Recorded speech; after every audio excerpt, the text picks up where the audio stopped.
سلاف تماشاوانین هجا حتانها هنرمند لیستیکوان دنگبش سازبند هر کس هاته وی حوشه دوی مها رمضان ده من ایرو ملاکی وصا جوار آنیا وی حوشه کو اسپی باورم یکو علاقه وان و دین و دیانت جیبه هفره نبه بشته کو ملای من ناس کرن ده بجن والله او کسکی وصا شرینه کو کته بردلیمه و بو عزیزی بردلیمه از بسا مال برهان تارینی کم تب سر چاواهاتی چاوه سر گلابش خورتکی 35 سالی از بجم خورت والله مال برهان دمك كود آخفه انرژیک وصل سری هي مرفض بقى هما ده ها جي خرابه وباز ده يعني بفي انرژی مال برهان تارینی قالكي يكو سيره تلفزيون كنا بلكي ويناز لكن لا ايرو حوشه مدا بتايبتي هاتي الفرت بسر سر چاواهاتی مركي ملاد اما جرابجن از خلام تبسر سر چاواهاتی استغفر الله از گوری از حرمت کارم چاوه سصاغبه مال برهان نمونه کی قالكي باشه كردستاني اجبر چه جبر کو 35 سالیه لی حتان ها ده پرتوکان نویسیه گلک یا پرتوکان نویسیه لی اوی پرتوکی خواه بزمان دایی که نویسیه کردیه کی فسیح کردیه کی دلال او ده پرتوکی دوی امر خواده نویسیه مل برهان تارینی ما گلک مدحو سنای تادا سیده ازبانی يعني دقيقة بري تهبيتي شخوها ما هو بفري هريان شخوها دق ما بو قاسة كي تجي بمدحي ما بك ما بفرق ازباني تخارناكي شور خاريا باركي ايرو راست تا چه خار؟ لازم گوشت. تا گوشت خاریه؟ بله. ملا شخواه دایما خارنا وان گوشته يعني. نه ملا تانی. کرد وقتی گوشت نبنا خار میشوار. نه آملا. سیدا باسا خارنت کش بر کل سر خارن جی پرتو که نویسیه بکردی اما باسا ویا کش بکن چه تبلا چه باز. بله براقب نورمال به. جرای زیاده. نه قالندو. و زراف. ملایان یه فقیران یه ملک چای مازیکی. چای مازیکی. بله. چای مازیکی کوتا گوت یعنی اوه دبجه از چای مازی ما چای مازی کو جرات بجن نه والله مازی داغشی نه وکی نخرابه لید بین شمرخ جبر کل سر یا شابه بیار حال ده جرا دبر راسته وساد شمرخ اوسا چای مازی ناوی هریمه کی دیرک شمرخ حتانی قراقی مردینت کبری شمرخ ناوی و ناف چای سیدای من از چات داغرم لی ولی تهنده کی بسا سربوریا خواب کی نه هم زانن کو مدرسه این دولت مدا هم بونه جهه کلتره هم بونه جهه سیاسته هم بونه جهه چانده و پاراستن و چانده کردواری حتی رجام آنین دل سر خاص مال سر مدرسه جی پرتوکک لیکریه بله لی مال برخانه تارینی کود بجی تارینی گنده تایه یعنی تارینی گنده کی گریدای شمرخی سیدا زاروکاتیاته بله زاروکاتیک چوابو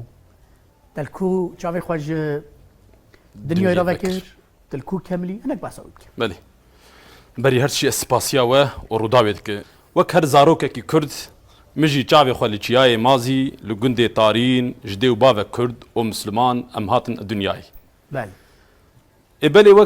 وك هر زاروك كي محرومي بلنغازي وبريشاني وخزاني تزاني يعني قالك دنافا قومي كرداده سمبولك مزن افه بشتي بلي يعني فقيري بلنغازي تزاني يعني كردي او بوبولار ياجي امبيجن او كردي اوان نفشي امي بي خواص بن زوزو مزن جوان درناكفه امليد نر اي بيشنج اي لهنج اي قهرمان هرتمج فقير وخزانه دكتيجه مالبات تقول ندوله مد مزنبو هر وكي ماشي مكتب اخوي سرطاي مال غندي خوان بشتي او مكتبه مرابو بريخ مكتب تركا مكتبه كرمه بريخ دا نافا كراهي ومدرسين شارستانيه اي كردا مدرسين شرقي وإلو اف مدرسين شرقي يك سمبولك د تاريخ روجلاتا نافين دتيداي بله تل كوداس فكر المدرسه يعني جرى اول لقندك شمرخي لعين سليماني لباس هيداي ملا محمود هروها عين سليمان عين سليمان بلي راستي عين سليمان عين سليمان راستي بترى لقندي دنيسري قوان قصر قزلتا بام دبيجن با مالا شيخ صلح الدين وهروها لقندك يويبا ملا فرها دعيمي وهروها لعنتابي والبسملي والقندي داويجي لقندكي بدليسي الموتكا لأوخينا مالا سيدا شعلالدين خزنوي شعلالدين أوخيني ملوي داري خوان چاندكي چوية مدرسة كوان بجد قالك بيقوم المدرسة بعربي يعني تي معنا جهة درس داني جهة درس داني يعني أو دبستان ما راجد بين مدرسة في بوشتان دبستان آینی یعنی او دبستان کو سید علی فندکی و احمد خانی و ملا جزيري جزیری بابا طاري عريان بابا طاهری اولیانی جه درکتره كلاسيكي مدرسه كردو. کی صابو بله اسمي چند که دنام مدرسه کردی دا خاص ما هبون مثلا مدرسه ترکیه لباجار کونیای لاسطنبول اسطنبول. درنج لبونه لی او کلترا چند دا مدرسه نورشین و اوخین و تلو و مالا خزنه یعنی او کلترا کی با عالی خوی رسنی تایبت مندی اوی چیه ملبران از گوریه دلال او چاندا مدرسه ما او مدرسه ما بچاندا کردواریه بچاندك خوزاییه بچاندك خلقیه گریدای بخلقی خو و بملیتا مخوفیه مدرسين كردا أوي جيه علم وعرفانية جيه معرفته وأخلاقه وجيه درسه وخندنه ونفيساندنية يعني برافاجي مكتب نجن أفان مكتب مودرن مرات طعم ولذتا خندنه ونفيساندنه د مدرسة عند بينا آن دبستانين كردي لبس أوجي بريا 2010 بل صرف هي نحو هي تفسير وشريعته والحاصل باش ويا بجنج الف بك داس بيت كي قران تكون دوا حتى كتابه داوي كود بين الجمع حتى وي برتوكي سيدا از في مرقت كم دائما مثلا دناف نقاشهم داري اف مفرداتك ود مدرسين كردستان دا دكاره ايدي دروجا مداجي بكر با انسانكي بروفيلكي باش در خبوله يعني تيريت كيان كيماسي وهنا دفكو ورن وجان كرن ابديت كرن يعني بله زمني يعني لغوري ديتنا من باورك بروفيلك خوش درت كفي لدهنك جي ورادا دفي مرخون نهبك لبد دواري تدريسي ووان علمي وريسكر تشوا وغوت وخوان دوان علماده بس بله كافيه لدي علم تكنيكي وعلم فني وعلم استرولوجي وعلم دين وانا احتياجي هناكي بالنهبنكي بتجديدك هي صعد امجي تبليو فكر سيدا المدرسه دا اللي خصنا جهاب اسباني الدوره ما خصناك بيس والله تشوفك سيداي معبو من قالك جراديتيا كان تشوفيوش كاستنا جلد دا كوتشوفا ويدشكاستا بيتر هير ساوي هذا تقول تشوفك دنش برابينن يعني بلا دنجي ما نتش الرايه دارا او اللي خصتك المدرسه بلي كثر تش دنيا عالمي را خبر دي تدل دنجي ما نتش رايه دارا بيشتك عجيبه اللي خصنا هبو يعني الدوره وداجي هبو يعني بلي هبوي يعني اللي خصناك نوك او اللي خصنا جو ايمي بري بحث ذكي امجي جهات باشيا اللي خصني يعني او ماجي نسيبي خوج باشياوي ماجي بتشكك ماجي قرت ما قرت سيدايتي قلت خصيان هل ما تماشات كبياتين باورك سيداي من خصتنن ازر حاتم اسكار بيج بالحمد جبر اسفاقيك زانا وشارزا وازل سر متني خو علمي خوج برد ساكنيم مخوندنو نفيساندنا خو تام ذكر از حمش خديره سيداي كد من خصتي تشتك عجيبه مثلا النبهره بتشوكن ده هناك متن هناك وهذا سيصل بري مخونديه بلي النهج الانما ايه ملخلي سيداي ملخلي سيتي همي او متن هيت سري مدانه من او برتوكي خواندنا قال لك متن وان هاش بيرام تشونه لي او نوبهار ونهج الانام او هندك متنين كود جبالكم منظومه سري مرودات بينا عجبا يانجي او تشحافظه ياش ترصيه باورك ازبيش بر نزميه يعني ايه منصور او قاسي وهلوكي وذوقك مش دبي هبه يعني دبي او ذوق طعمك وياجي هبه ريتمك تدحي ريتمك موسيقي جده راسته او لذتك ددي انسان وجبر وك هاوي وك سترانا وك كلامي دنگ بيجيا از باورم تشوا وانا دهشي مجيه مرده كون فددي اوجي ابي وصابه سيده از تبيروز لكم براستيجي هجاي جبركو ده كتاب نفيسيا ده برتوك نفيسيا ملا براني طاريني همي بكردي نفيسيا كرديه كي وها فصيحه كو موزيكاليته ده يعني از نابج من همي برتوكي تخوندي ليه مثلا بون تشتك عجيب بو كو من هات ديت دناف برتوكي مالبرهاني طاريني دا برتوكي تاني السر كالكي مجي نفيسيا شعب القادري هزاني نفيسيا ديوانوي يعني او كده امجين بوغو كالكي تاني الحمد لله عجيب تشتكي لسر خارنين مثلا كردي لسر اكلو لسر كيف خارنا تنفيسيا لسر طبي لسر مدرسة مثلا شو ما بكردي جبوت شو كردي يعني زمان جبوت مردقي احدك يا فجبوته قولوا بلينك يا جبوته يعني ازبني بيوي هاوي مركار شروع بكش بل زمان دايكي تو بيج نبيج بالا انسان دكشينه زمانه زكماكي زمانكي مخوزاي فطريه بله. اف زمانه فطري انسان چقوا بفره انسان چقوا لجهاني بقره انسان چقوا لدبره بقره بالاوي لسروي مجاري دكشينه وهروها مجرى بو لبلد دما بس یک مدرسان پرتوکێکی ترکی ننویسیه بس اجبرش خو من تركي نخوانديه شخو من تركي مكتب دبستان ثاني الكوكل سرطاي خواندي مكتب حتى انا هم ليسانس خواندي متفش دربه خواندي اشقرت اف ده پرتوکێت تولید نری زمانێکی ڕاست دواری گرامر دا دواری راستنویس دا بله محقق ادیتور اديتوريال نظام باجي برجي بله نظام باجي اديتوريال حتى تي في استيك كذا قال لك هساتي هي ليه مثلا كرديه كي اوقاس فسيح اف كرديه تاي مدرسه يعني ين في تاليت هناك ازبني اف كرديه ما اسيداي خانيه املاي جزيريه علي حريريه افقيه ايران وباورك تاثيرك مازن سيداي جگر خونجي لسلمه تشيبو حتى دما مدرسه دا مدخان بكي مشتاقو شي غيمن يعني ما كوفارك ان روجنامه كردي بخواندا سيداي ما قد خدكرن ندهشت استنجيل بيشام درخستن ناقدي دش روجنامه برده اف كتاب تخوينه اف الفابيه تبي كومونيست تبي كومونيست تيج دين ددر كفه بالا خبس كتابي ما خوي مع عربي دش فانا برده ام ازد بني خيالك ياجي ام بي حياتك اوها جو دقلك باندورا دقلك تقلاد درباسفو يعني نام مكتب دبستان نشوم قرسكي نشوم مكتبك جو اكاديميك وكزانينجه ايرو كردولوجيه مقنه تذكريه نماستر كريه ندكتوره كريه لبس از باش زانم سر كتابا من تز وماستر هاتي شكر ام هناك غيبات يمكن ينس غيبات تزانه ديما هالروجيه ده غيبات دفيدك لبلي ايروج مره مباحه كارك الكرب سيدا دغو ناسنه ما تقول كي غيبات كي بينا غوشت مريا بجو راس يعني او لغوري اسلامي راس ايتك نكو غيبات يعني اگر كو ام باصا شخص يمكن دبا غيبات لي بالي ام باصا تثبيتك يمكن اما بلبت او غيبات ام بيج تشتكي جو ام بيج او بي عاذب ام بحث تشتكي جو بي كيف خوش ببن ساعات خوش ما هناك هنا مثلا جانا خبردن روبورتاج كي يجي مجله دوانه كي ام جوان ورد قال الميكروفون دست ماذا يعني زور دنا خوا وهمي مشتكم قال مشتكم جيت مشتكم كانوا وكرديه كي وها لخشور وتبليها وغريفتو اوك شور بشيري چه شور بشير هاي ساعه تعبير قال لك خوش اگر مثلا ملايين كل سر في رحله تدريساتي او ها كاملان دبن جوي زماني جوي كولتري دور بكفن دوار الديني داجي قلنا هيك يتكن شوف ام زانكو ايات هي السيرفي كيماسيه كريمه زنه بونمنا حجورات بونمنا روما ومن آياته خلق السماوات والارض واختلاف السنتكم والوانكم ان في ذلك لآيات للعالم يعني من رنج باورك تجملاكي خوش تتزانه من رنج زمان واجهر جدا شكل يداكون هفدو ناسبكن لا او لتعارفوا او حجوراتك بإنا خلقناكم من ذكر وانثى فالروم دبي افجي يك سمبولكي هبونا منا يعني خدت على به دليلكي هبونا منا او ملاينكو زمانو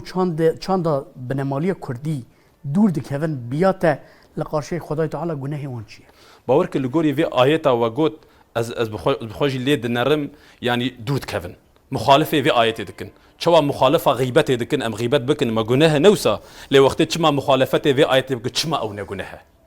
تشما افرج مرشي نابه افغوتنا ما بونا غيبتي بالي ناخير ناخير غيبته برشكي فتوى جراديت يعني اي ارشادي بالي الفتوى يا ابيري موغان ابي بيدا انت مراقنك بالي شو سداش عبد القادر هزاني جاي فتوى بده يعني دفي وقت ام ايتي خدي قبول بك دفي ام تبا قبول بك يا ازي تبا قبول بكم نا ولا نوتو بينج ايات قبول بكم بينج ايات جي ازي قبول نك كريم هات كريم جنوب بنقين نابه شو لو ما خديت دبيجي والنبي وكوان قومي جو هناك ايات انكار دكن وهناك ايات مجي قبول دكن علامتك نباش سيد اوروج من برنامجي تتماشى كرت بكشاكي رب قشاكي كنت بين بابازاكي راتو بكشا مقول السيدة ما نبرناش تكي ما شو بكش ليه ما شاء الله شو آهنگكي دنا برا ذهبوا سيدة براستيجي ده تأثير شيء سريكر يعني تأثيره واجد سر هذا باش واوي تأثير سر منك باش نفسه منك بياته يسر منك ريجي او نابرته خده ده اري اف ديوان الشيخ عبد القادر هزاني كوما باسكر تتا اماده كاريوي كريه يسر خارنا تشتك نفيسي وسيد اف كتاب الشيخ محي الدين هنيه بله كتاب الشيخ محي الدين هني بيانا خارنا وزوقين وان بله اف حمي مجار دينينا وقصيدنا او كن ومجار جدا لا افتش مساله كنت هناك بس فيش مرابكه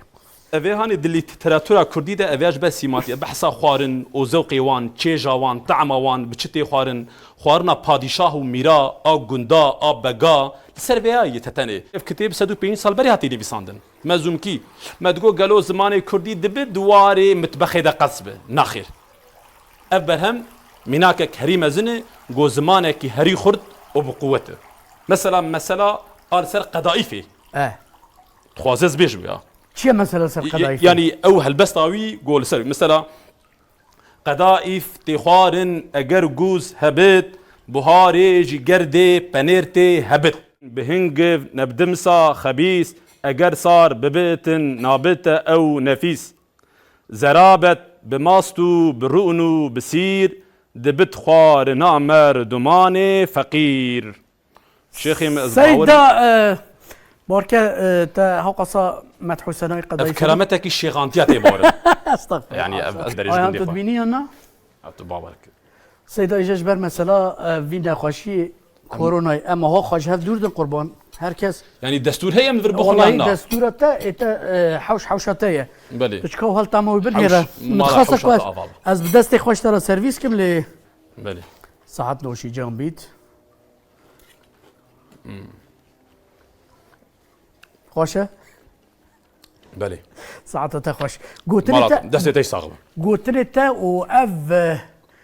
فصحته بلاغته توافق قالوا توافقك بويان نظام تاودي ربي عالم بس بلي واي سيداي ونهجت بس تجمع جوان تري تجمع قشنگ تري تشات صار جمع بيتر لسه يعني اللغوري فيزيكي بنر تجمن جوان تري خويادك لي بس تبع عمري راسي بنر اجتا اختيار تر مخوياتك عمري من قرمي تشكي من سر شعبي من شوي ماشات تو قشن ازبو ما تشل تو اكتيف اتشل تشل براستي اي والله يا نات حنكات قبورك والله بوركي زيد طحنك يا اخواتك يلا نا اخو دي زين ناخير يعني سر وجهته رؤيته وصا بكنه بقش يعني تخورتك 25 ساليه تزاني جبرتشيا جبركو هرتم او انسان شيرين الميناتا ام وان رودنين راد بند ناف جواتين وها خوشتا بتشتين خوش او جي انرجي دمتو هر هبي قالوا امجي دج ملاطيه بردن امجي دجوان اختيارا وي جماعته وي كلابورا ومجيه ما يدي زعيف دك امجي وقت الدس في كاريب كما جوان خيابك سيدا حمونها ملالته تماشات كده بله يعني التوصاح وشيرين تطبيقي كسلمه تماشا ناكه يصبي چه بجش در لسرت دبجول ملا برها چو ملا برها چو چه بجش جواب تا چیه این اشخال لگوری هنا کاشخو از زوده چومم کسی که کو بخوازه رمضان که خوشو يعني مقابل داخاز خدای تعالی رمضان که در باز کد و چبکه يعني دبي ام هفدو حمبيز بكن لباشور دبي لباكور دبي لروجهلات دبي لروج آباد دبي كي تشد برابه زماني وي تشد نفساوي تشد ارقاوي ديني وي اولي وي تشد ولو ايزي دبيجي دبي ام هفدو حمبيز بكن رمضان افش ساعات از اوها غير اختياري شو مال فرسيدا تزاني چه جبركو داويا برنامه هاتيه مگو اسطنبول بينم پشتي كتبيرا من كو لهمبري من سيدا كي اسطنبول او ك بين حرام السيده باورك ازمه جوجوري اسلاميات امناك ام بك مجار فقيه يدي مشي درناك حوش تيرناك يدي بازار تيرناك داش شي برد بلي تمام لي بلي داويدا ام خاطري خوب خاصن كيف بكيف بو وكم قلت ملا برهان تاريني ملائكه وهرو صار روشنبيره كي مزنه اي والله تما خورتكيا لدنف عمري خوي بچوكتا براستيجي خباتن بهم باكريا ده برتوكين كو بزمان دايك انفيسيا از قالكي لهمبري واجي سباسيا جنابي ويتكم تماشاوانن هجا صحبت الحوشي ايرو تمام بو ام هاتن داويا بروغرام خو صبي ديسا بميفانكي وبابتكي جدا ام ديسال پیش بري هاف بن خود تجار دري وشيبكي واج شكال وسولي بلاو ميفانا كيم نكن قلت لك خوش بنا سيدا لسيرفي كرمكه بقصيدة كي عبد القادر هزاني واز بجم تباشوان هجا بخاطري بنقول